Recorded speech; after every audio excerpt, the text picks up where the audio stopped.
നിങ്ങളിൽ പലരും ഇതിനോടകം ആ വാർത്ത കേട്ടിട്ടുണ്ടാകും. നാസ മാർസിൽ ജീവന്റെ സാധ്യതയുള്ള ഒരടയാളം കണ്ടെത്തിയതായി പ്രഖ്യാപിച്ചു. മനുഷ്യന്റെ കണ്ണുകൾ കൊണ്ട് വ്യക്തമായി കാണുവാൻ സാധിക്കാത്ത ആ ചെറിയ പാടുകൾക്കുള്ളിൽ. കഴിഞ്ഞ 50 വർഷങ്ങൾക്കിടയിലെ ഏറ്റവും വലിയ ബഹിരാകാശ വാർത്തയായി മാറിക്കഴിഞ്ഞു ഇത് യഥാർത്ഥത്തിൽ ജീവന്റെ അടയാളമാണെങ്കിൽ അത് മനുഷ്യരാശിയുടെ ചരിത്രത്തിലെ ഏറ്റവും മഹത്തരമായ ശാസ്ത്രീയ കണ്ടെത്തലായിരിക്കും. എന്നാൽ ഇതിനു മുൻപ് പലതവണ ചൊവ്വയിലെ ജീവനെക്കുറിച്ച് പ്രതീക്ഷകൾ നൽകുന്ന ധാരാളം വാർത്തകൾ വന്നിട്ടുണ്ട്.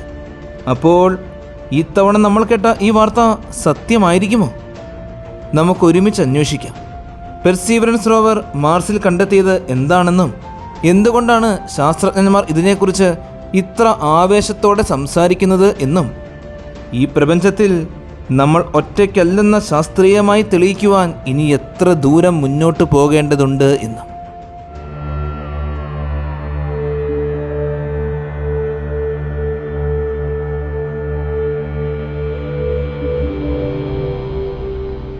ഫെബ്രുവരി 2021 മാസം നാസയുടെ പേഴ്സി എന്ന് വിളിക്കപ്പെടുന്ന പെർസീവറൻസ് റോവർ എന്ന യന്ത്ര ഗവേഷകൻ മാർസിലെ ഒരു പ്രാചീന തടാകത്തിൻ്റെ അടിത്തട്ടിലിറങ്ങി. ജസീറോ ക്രൈറ്റർ എന്ന് വിളിക്കുന്ന ആ സ്ഥലം ഒരിക്കൽ വലിയ തടാകമായിരുന്നു. ആ തടാകത്തിലേക്ക് നിരവധി നദികൾ ഒഴുകിയെത്തി. പിന്നെ പുറത്തേക്ക് അവയെല്ലാം ഒഴുകിപ്പോയി. ഈ നദീജലം അവിടെ ഡെൽറ്റകൾ രൂപപ്പെടുത്തി. അതിനോടൊപ്പം ചെളിയും മിനറൽസുകളും കൊണ്ടുവന്ന് അടിഞ്ഞുകൂടി. ഇവിടുത്തെ മണ്ണ് വെള്ളത്തിൻ്റെ സാന്നിധ്യത്തിൽ മാത്രം രൂപപ്പെട്ട ക്ലേ മിനറലുകൾ കൊണ്ട് സമ്പന്നമാണ്. വെള്ളമൊരിക്കൽ അവിടെ സജീവമായിരുന്നു എന്നതിന് വ്യക്തമായ തെളിവുകൾ ഇവ നൽകുന്നുണ്ട്. അതുകൊണ്ട് തന്നെ പേഴ്സിയെ അയച്ചതിൻ്റെ പ്രധാന ലക്ഷ്യം മാർസിൽ ഒരിക്കൽ ജീവിച്ചിരുന്നേക്കാവുന്ന സൂക്ഷ്മജീവികളുടെ അടയാളങ്ങൾ കണ്ടെത്തുക എന്നതാണ്. അവയെ എവിടെയെങ്കിലും കണ്ടെത്താൻ ആകുമെങ്കിൽ ജസീറോ ക്രൈറ്റർ അതിനായി ഏറ്റവും അനുയോജ്യമായ സ്ഥലമെന്ന് ശാസ്ത്രജ്ഞന്മാർ ഉറപ്പോടെ വിശ്വസിക്കുന്നു. നദികൾ കൊണ്ടുവന്ന ചെളിയും മിനറൽസുകളും അടിഞ്ഞുകൂടി ജസീറോ ക്രൈറ്ററിൽ 400 കണക്കിന് മീറ്റർ കട്ടിയുള്ള പാളികൾ രൂപം കൊണ്ടു.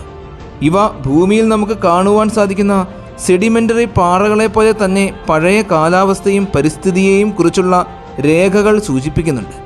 പേഴ്സി ഈ പാളികളെക്കുറിച്ച് പഠിച്ച് വെള്ളത്തിൻ്റെ സാന്നിധ്യം എത്ര കാലം നീണ്ടുനിന്നു, അവിടെ രാസപ്രവർത്തനങ്ങൾ എങ്ങനെയായിരുന്നു, വെള്ളത്തിൻ്റെ ഗുണം ജീവൻ നിലനിൽക്കുവാൻ അനുയോജ്യമായിരുന്നോ എന്നീ ചോദ്യങ്ങൾക്ക് ഉത്തരം കണ്ടെത്തിക്കൊണ്ടിരിക്കുകയാണ്. പേഴ്സി അയച്ച ചില ചിത്രങ്ങളിൽ ചിലത് ശാസ്ത്രജ്ഞർക്ക് വിചിത്രമായൊരു കാഴ്ചയായിരുന്നു. ചില പാറകളിൽ ചെറിയ കറുത്ത പാടുകൾ, ചിലതിൽ പൊട്ടിപ്പൊട്ടി തിളങ്ങുന്ന ധാന്യങ്ങൾ, മറ്റൊന്നിൽ മൃദുവായ വൃത്തങ്ങൾ എന്നിവയെല്ലാം കാണപ്പെട്ടു. ശാസ്ത്രജ്ഞന്മാർ അവയെ ലിയോപാർഡ് സ്പോട്ട്സ്, പോപ്പി സീഡ്സ് എന്ന് വിളിക്കാൻ തുടങ്ങി. ഈ പാടുകൾ കാണുമ്പോൾ ആദ്യം തന്നെ എല്ലാവർക്കും തോന്നിയ ചോദ്യം ഇവ ജീവികൾ ഉണ്ടാക്കിയതായിരിക്കുമോ എന്നതായിരുന്നു. പേഴ്സി തൻ്റെ ഷെർലോക്ക് എന്ന ഉപകരണത്തെ ഉപയോഗിച്ച് ഈ പാടുകളെ അതിസൂക്ഷ്മമായി നിരീക്ഷിക്കാൻ തുടങ്ങി. ഫലം അതിശയകരമായിരുന്നു. അവയിൽ ഓർഗാനിക് കാർബൺ, ജീവന്റെ പ്രധാന ഘടകമായ കാർബൺ സംയുക്തങ്ങളെ കണ്ടെത്തി. ഭൂമിയിൽ ഓർഗാനിക് കാർബൺ സാധാരണയായി ജൈവ പ്രവർത്തനങ്ങളുടെ ഫലമായിട്ടാണ് കാണപ്പെടുന്നത്. ഉദാഹരണത്തിന്, ജീവികൾ മരിച്ച ശേഷം അവയുടെ അവശിഷ്ടങ്ങൾ, ബാക്ടീരിയകളുടെ രാസപ്രവർത്തനങ്ങൾ, അല്ലെങ്കിൽ സസ്യജന്യ മിനറൽസ് തുടങ്ങിയവയിൽ. അതിനാൽ തന്നെ മാർസിൽ ഓർഗാനിക് കാർബൺ കണ്ടെത്തിയത് ശാസ്ത്രലോകത്തിന് വലിയ ആവേശം പകർന്നു. എന്നാൽ നാസയുടെ ശാസ്ത്രജ്ഞന്മാർ ഇതിൽ നിന്നും ജീവൻ ഉണ്ടായിരുന്നു എന്ന് പ്രഖ്യാപിക്കുവാൻ തയ്യാറായില്ല. കാരണം കാർബൺ സംയുക്തങ്ങൾ ജീവൻ ഇല്ലാതെയും ഉണ്ടാകാം. ജീവനില്ലാതെ ഈ സംയുക്തങ്ങൾ ഉണ്ടാകാനുള്ള കാരണങ്ങൾ എന്തെല്ലാമാണെന്ന് നോക്കാം. മാർസിലെ കാർബൺ ഉറവിടങ്ങൾ 3 വഴികളിൽ ഒന്നായിരിക്കാം. ജീവൻ ഉള്ളതുകൊണ്ട് തന്നെ വന്നതായിരിക്കാം. അതായത് സൂക്ഷ്മജീവികൾ ഒരിക്കൽ മാർസിൽ ജീവിച്ചിരുന്നതിൻ്റെ അവശിഷ്ടങ്ങളായിരിക്കാം. അജീവന രാസപ്രവർത്തനങ്ങൾ കൊണ്ടായിരിക്കാം. അഥവാ മാർസിലെ മണ്ണിലും അന്തരീക്ഷത്തിലും നടക്കുന്ന രാസപ്രവർത്തനങ്ങൾ കൊണ്ട് സംഭവിച്ചതായിരിക്കാം. വ്യോമമണ്ഡലത്തിൽ നിന്നുള്ള കാർബൺ പൊടി മൂലമായിരിക്കും. അതായത് ധൂമകേതുക്കളിൽ നിന്നോ അല്ലെങ്കിൽ ചിഹ്നഗ്രഹങ്ങൾ മാർസിൽ വന്ന് ഇടിച്ച് അവയുടെ അവശിഷ്ടങ്ങളിൽ നിന്നോ ഉണ്ടായതായിരിക്കാം. ഇവയിൽ ഏതാണ് ശരി എന്ന് ഇപ്പോൾ പറയുവാൻ മാർസിലെ ഡേറ്റ മാത്രം മതിയാകില്ല. മാർസിലെ ഈ പാടുകൾ വെള്ളവുമായി ബന്ധമുള്ള സ്ഥലങ്ങളിലാണ് കൂടുതലായി കാണപ്പെട്ടിട്ടുള്ളത്. ജസീറോ ക്രൈറ്ററിൻ്റെ ഡെൽറ്റ പ്രദേശം ഒരിക്കൽ തടാകത്തിൻ്റെ തീരമായിരുന്നു. അവിടെ വെള്ളം ശാന്തമായി നിലനിൽക്കുകയും പാറകളിൽ മിനറൽസുകൾ അടിഞ്ഞുകൂടുകയും ചെയ്തു. വെള്ളം, മിനറൽസ്, കാർബൺ, ഈ 3 ഘടകങ്ങളും ജീവൻ നിലനിൽക്കുവാൻ അത്യാവശ്യമായ ഘടകങ്ങൾ തന്നെയാണ്. അതിനാൽ തന്നെ ഇവയുടെ കൂട്ടായ സാന്നിധ്യം ശാസ്ത്രജ്ഞന്മാർക്ക് പ്രതീക്ഷകൾ ഏറെ നൽകുന്നു. പേഴ്സിയുടെ സ്പെക്ട്രോമീറ്ററുകൾ കണ്ടെത്തിയത് മറ്റൊരു പ്രധാന കാരണമാണ്. ആ പ്രദേശത്തെ മണ്ണിനുള്ളിൽ ക്ലേ മിനറലുകൾ, സൾഫേറ്റ് സാൾട്ടുകൾ, അയൺ ഓക്സൈഡ് എന്നിവയുണ്ട്. ഇവയെല്ലാം വെള്ളം നീണ്ടകാലം നിലനിന്നതിൻ്റെ തെളിവുകളാണ്. വെള്ളമില്ലാതെ ഇവ രൂപപ്പെടുകയേയില്ല. അതുകൊണ്ട് തന്നെ ശാസ്ത്രജ്ഞന്മാർ ഉറപ്പിച്ചു, മാർസിൽ ഒരു കാലത്ത് വെള്ളമുണ്ടായിരുന്നു. വെറും വെള്ളം മാത്രമല്ല, സ്ഥിരമായ വലിയ തടാകങ്ങളും നിലനിന്നിരുന്നു. നമ്മുടെ ഭൂമിയിലെ ചില മരുഭൂമികളിലും പഴയ പാറകളിലും ഇത്തരത്തിലുള്ള പാടുകൾ കാണാം. അതിൽ ചിലത് ബാക്ടീരിയകളുടെ കൂട്ടങ്ങൾ മൂലമുണ്ടാകുന്നതാണ്. അവ പാറകളുടെ മുകളിലൂടെ വളർന്ന് പിഗ്മെന്റ് പാടുകൾ ഉണ്ടാക്കുന്നു. അതുപോലെ തന്നെയാണ് മാർസിലെയും ആകൃതികൾ കാണപ്പെടുന്നത്. പക്ഷേ ഇതുവരെ ശാസ്ത്രജ്ഞന്മാർക്ക് ഇവയെ നേരിട്ട് മൈക്രോബിയൻ കോളനികളായി തിരിച്ചറിയുവാൻ കഴിഞ്ഞിട്ടില്ല. അതുകൊണ്ട് തന്നെ അവർ പറയുന്നത് ഇവയുടെ ആകൃതി ജീവനെ പോലെയാണ്. പക്ഷേ തെളിവുകൾ അതിനായി മതിയാകുന്നവയല്ല. 1976 വൈക്കിംഗ് 1, വൈക്കിംഗ് 2 എന്നീ 2 നാസ ലാൻഡറുകൾ മാർസിൽ ഇറങ്ങി. അവയിൽ ഓരോന്നിലും ചെറിയ ബയോളജി ലാബുകൾ ഉൾപ്പെടുത്തിയിരുന്നു. മാർസിൻ്റെ മണ്ണിൽ ജീവജാല പ്രവർത്തനങ്ങളുണ്ടോ എന്ന് കണ്ടെത്തുന്നതിനായി അവർ നടത്തിയ പരീക്ഷണങ്ങളിൽ ഒന്നാണ് ലേബൽഡ് റിലീസ് എക്സ്പെരിമെൻറ്റ്. ഇതിൽ അവർ മാർസിൻ്റെ മണ്ണിൽ ചെറിയ അളവിൽ പോഷക ലായനി ചേർത്തു. ആ ലായനിക്കുള്ളിൽ കാർബൺ ഐസോട്ടോപ്പുകൾ അടങ്ങിയിരുന്നു. ജീവനുണ്ടെങ്കിൽ അത് ഉപയോഗിക്കുമ്പോൾ കാർബൺ ഡയോക്സൈഡ് പുറത്തുവിടും എന്നായിരുന്നു പ്രതീക്ഷ. എന്നാൽ ആ പരീക്ഷണത്തിൻ്റെ ഫലമായി ചൊവ്വയുടെ മണ്ണിൽ നിന്നും കാർബൺ ഡയോക്സൈഡ് പുറത്തു വന്നു. എല്ലാവരും ആവേശഭരിതരായി. മാർസിൽ ജീവൻ എന്ന വാർത്ത ലോകമെങ്ങും പരന്നു. 2008 മാർസിലേക്ക് അയച്ച മറ്റൊരു ദൗത്യമായിരുന്നു ഫോണിക്സ് ലാൻഡർ. അത് ചൊവ്വയുടെ മണ്ണിൽ പെർക്ലോറൈറ്റ് എന്ന രാസസംയുക്തം കണ്ടെത്തി. ഇത് വളരെ ശക്തമായൊരു ഓക്സിഡൈസിംഗ് ഏജന്റാണ്. അതാണ് ജീവന്റെ ചിഹ്നങ്ങൾ ഉൾപ്പെടെ ഓർഗാനിക് പദാർത്ഥങ്ങളെ തന്നെ നശിപ്പിക്കുവാൻ കഴിയുന്ന രാസവസ്തു. അപ്പോൾ ശാസ്ത്രജ്ഞന്മാർ തിരിച്ചറിഞ്ഞു, വൈക്കിംഗ് ലാൻഡറിന്റെ കാർബൺ ഡയോക്സൈഡ് പ്രതികരണം ജീവനുണ്ടായതുകൊണ്ടല്ല, പെർക്ലോറൈറ്റ് മണ്ണിൽ പോഷകങ്ങൾ ചൂടാക്കുമ്പോൾ ഉണ്ടാകുന്ന രാസപ്രതികരണം കൊണ്ട് മാത്രം ഉണ്ടായതാണ്. അതിനാൽ 1976 ജീവൻ കണ്ടെത്തിയിരിക്കുന്നു എന്ന അവകാശവാദം തെറ്റായ രാസപ്രവർത്തനത്തിൻ്റെ ഫലമായി ലഭിച്ച തെറ്റായ ഒരു അറിവായിരുന്നു എന്ന് മനസ്സിലായി. 1996 ശാസ്ത്രലോകം വീണ്ടും ഉണർന്നു. അന്റാർട്ടിക്കയിൽ നിന്നും കണ്ടെത്തിയ ഒരു മാർസിൽ നിന്നുള്ള മീറ്റിയറൈറ്റ് ALH 84001 ലോക ശ്രദ്ധ നേടി. ഇത് ഏകദേശം 4 ബില്യൺ വർഷത്തോളം പഴക്കമുള്ള പാറയായിരുന്നു. മാർസിൽ വെള്ളം നിലനിന്നിരുന്ന കാലഘട്ടത്തിൽ രൂപപ്പെട്ടത്. ഇത് മൈക്രോബ്സിൽ പരിശോധിച്ചപ്പോൾ അതിനുള്ളിൽ ചെറിയ ബാക്ടീരിയ പോലുള്ള ആകൃതികൾ കണ്ടു. ലോകം വീണ്ടും ആവേശത്തോടെ കരുതി, ഇവയാണ് മാർസിലെ പ്രാചീന ബാക്ടീരിയ. ഇതിൻ്റെ പ്രാധാന്യം എത്രയെന്ന് മനസ്സിലാക്കുവാൻ ഇത് മതിയാകും. അന്നത്തെ അമേരിക്കൻ പ്രസിഡന്റ് ബിൽ ക്ലിൻ്റൺ വെളിപ്പെടുത്താനുള്ള പ്രസംഗം നടത്തി. മനുഷ്യചരിത്രത്തിലെ ഒരു വഴിത്തിരിവായ കണ്ടെത്തലായി ഇതിനെ വിശേഷിപ്പിച്ചു. പക്ഷേ വീണ്ടും യഥാർത്ഥ സത്യം പുറത്തു വന്നു. 2022 പുതിയ പഠനങ്ങൾ കാണിച്ചു, ആ ആകൃതികൾ ജീവികളല്ല, മറിച്ച് സെർപെൻറ്റിനൈസേഷൻ എന്ന വെള്ളം പാറ രാസപ്രവർത്തനത്തിൻ്റെ ഫലമായുണ്ടാകുന്ന ഘടനകളാണ്. അതായത് ഇത് മറ്റൊരു തെറ്റായ വിശകലനം മാത്രമായിരുന്നു. അതേ സംഭവം ഇന്നും ആവർത്തിക്കപ്പെടാതിരിക്കാനാണ് നാസയുടെ അതീവ സൂക്ഷ്മത. ജീവനുണ്ടെന്ന് ലോകത്തിന് മുന്നിൽ പറയുക അത്ര എളുപ്പമല്ല. അതിന് ശാസ്ത്രീയമായ നിരാകരിക്കാനാകാത്ത തെളിവുകൾ വേണം. ഒരിക്കൽ ഫാൾസ് പോസിറ്റീവ് എന്ന് തെളിയിച്ചാൽ അത് നാസയുടെ വിശ്വാസ്യതയ്ക്ക് വലിയ നഷ്ടമാണ് ഉണ്ടാക്കുന്നത്. അതുകൊണ്ട് തന്നെ പെർസീവറൻസ് എടുത്ത സാമ്പിളുകളിലെ ഓർഗാനിക് പാടുകൾ ഇപ്പോൾ നാസ നേരിട്ട് ജീവന്റെ തെളിവ് എന്ന് വിളിക്കുന്നില്ല. അവർ അതിനെ ബയോളജിക്കലി ഇൻട്രസ്റ്റിംഗ് അല്ലെങ്കിൽ പൊട്ടൻഷ്യൽ ബയോ സിഗ്നേച്ചേഴ്സ് എന്നെല്ലാമാണ് പറയുന്നത്. ആ പാടുകൾക്ക് പിന്നിലെ യഥാർത്ഥ രഹസ്യം കണ്ടെത്തുവാൻ ഒരു കാര്യം മാത്രം മതിയാകും. ആ കല്ലുകൾ നേരിട്ട് ഭൂമിയിലേക്ക് കൊണ്ടുവന്ന് പരിശോധിക്കണം. ഇതിൻ്റെ ഭാഗമായിട്ടാണ് നാസയും ESAയും ചേർന്ന് നടത്താൻ പോകുന്ന അടുത്ത വലിയ മിഷൻ, മാർസ് സാമ്പിൾ റിട്ടേൺ എന്ന MSR മിഷൻ. പെർസീവറൻസ് ഇതിനോടകം തന്നെ 38ഓളം സാമ്പിളുകൾ മാർസിൽ വളരെ സുരക്ഷിതമായി മാറ്റിവെച്ചിരിക്കുകയാണ്. ഭാവിയിൽ അയക്കുന്ന റോവർ അതെടുത്ത് ഒരു ചെറിയ റോക്കറ്റിലൂടെ മുകളിലേക്ക് അയക്കും. അത് പിന്നീട് ഒരു ഓർബിറ്റൽ റിട്ടേൺ വെഹിക്കിൾ ഉപയോഗിച്ച് ഭൂമിയിലേക്ക് കൊണ്ടുവരും. പക്ഷേ ഈ പ്രക്രിയ അത്ര എളുപ്പമല്ല. ഓരോ ഘട്ടത്തിലും സാങ്കേതിക വെല്ലുവിളികളും ചിലവുകളും അനിശ്ചിതത്വങ്ങളും എല്ലാം ഉണ്ട്. നാസ ഇതിനോടകം തന്നെ ഈ മിഷന്റെ ചെലവ് പുനഃപരിശോധിക്കുന്നതിനായി നീട്ടിവെച്ചിരിക്കുകയാണ്.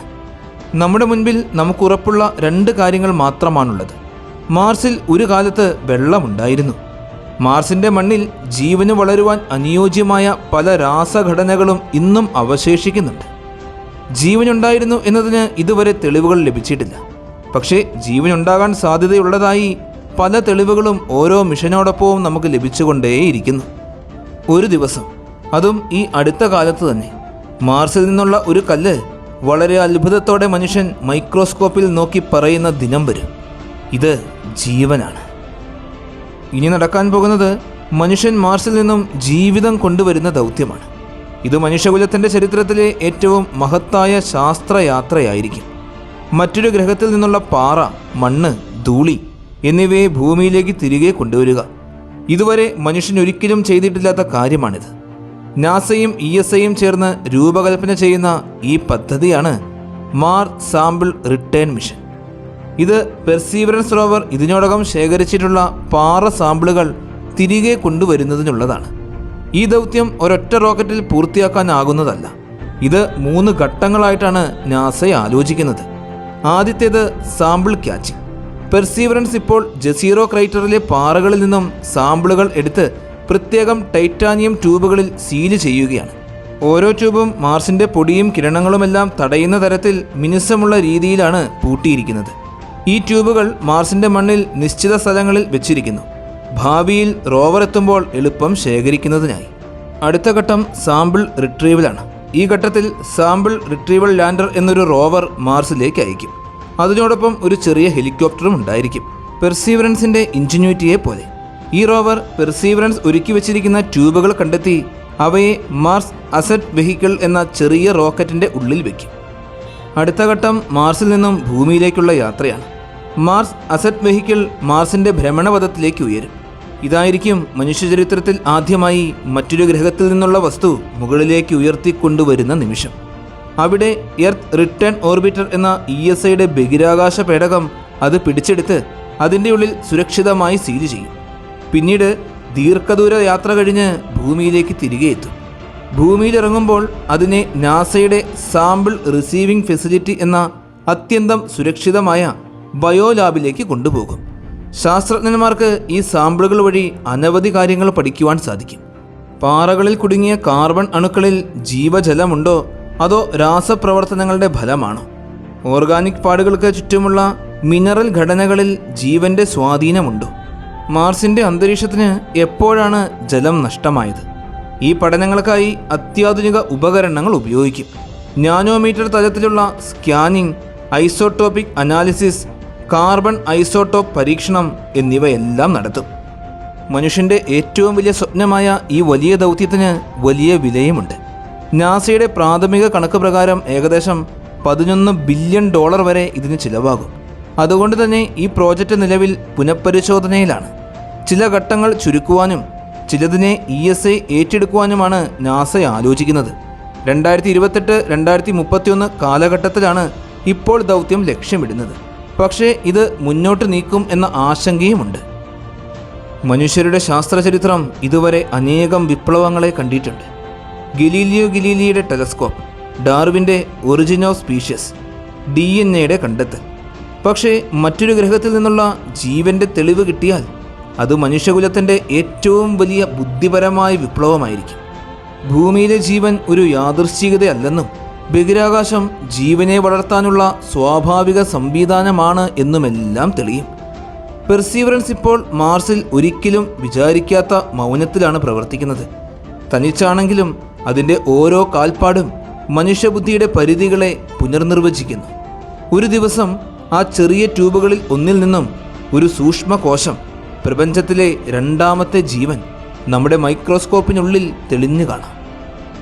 മാർസ്, ചുവന്ന പൊടിയിൽ മൂടിയ ശൂന്യമായതുപോലെ തോന്നിക്കുന്ന ഈ ലോകം ഇന്നും നമ്മുടെ ശാസ്ത്രചിന്തകളുടെ ഹൃദയത്തിൽ ജീവിക്കുന്നു.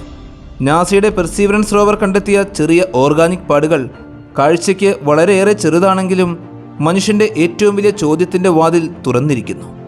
നാം ഈ പ്രപഞ്ചത്തിൽ ഒറ്റയ്ക്കാണോ? ഇതുവരെ ലഭിച്ച തെളിവുകൾ വളരെയേറെ വ്യക്തമാണ്. മാർസ് ഒരിക്കൽ വെള്ളം നിറഞ്ഞ ഗ്രഹമായിരുന്നു. അവിടെ ജീവൻ നിലനിൽക്കുവാൻ ആവശ്യമായ ഘടനകൾ ഉണ്ടായതായി ശാസ്ത്രം കണ്ടെത്തിയിട്ടുമുണ്ട്. പക്ഷേ ജീവനുണ്ടായിരുന്നോ എന്ന ചോദ്യത്തിന് മറുപടി ഇന്നും കാത്തിരിപ്പ് മാത്രമാണ്. മാർസ് സാമ്പിൾ റിട്ടേൺ മിഷൻ വിജയിക്കുമ്പോൾ മനുഷ്യരാശിക്ക് അതൊരു വൻ ചുവടുവയ്പ്പായിരിക്കും. ആ ചെറിയ ടൈറ്റാനിയം ട്യൂബുകളിലൊന്നിൽ മറ്റൊരു ലോകത്തിൻ്റെ ജീവൻ്റെ അടയാളം നമ്മെയും കാത്തിരിക്കുന്നുണ്ടാകാം. നമ്മളിപ്പോൾ ഈ യാത്രയുടെ തുടക്കത്തിൽ മാത്രമാണ്. പക്ഷേ ഇനി വരുന്ന ഓരോ സിഗ്നലുകളും, ഓരോ ചിത്രങ്ങളും, ഓരോ കണികകളും നമ്മെ അതിനടുത്തേക്ക് അടുപ്പിച്ചുകൊണ്ടേയിരിക്കുകയാണ്. മാർസിൽ ജീവനുണ്ടായിരുന്നോ എന്നത് ഇപ്പോൾ ഒരു ശാസ്ത്ര ചോദ്യമല്ല. അത് മനുഷ്യൻ്റെ ആഴത്തിലുള്ള ആത്മീയ അന്വേഷണമാണ്. ജീവൻ എന്ന അത്ഭുതം എവിടെയൊക്കെയോ വിരിഞ്ഞിരിക്കുന്നു എന്നറിയുന്നതിലേക്കുള്ള യാത്ര. ഒരു ദിവസം ആ ചുവന്ന ലോകത്തിൽ നിന്ന് വരുന്ന ചെറിയ കണിക മനുഷ്യരാശിയോട് പറയും, നിങ്ങളുടെ ഭൂമിയിൽ മാത്രമല്ല, ജീവൻ എല്ലായിടത്തുമുണ്ട്. ഇന്നത്തെ ഈ വീഡിയോ എല്ലാവർക്കും ഒരുപാട് ഇഷ്ടമായെന്ന് വിശ്വസിക്കുന്നു. നിങ്ങളുടെ എല്ലാവരുടെയും സപ്പോർട്ടുകൾ കൂടെ ഉണ്ടാകണം. നല്ലൊരു വീഡിയോയുമായി അടുത്ത എപ്പിസോഡിൽ കാണാം.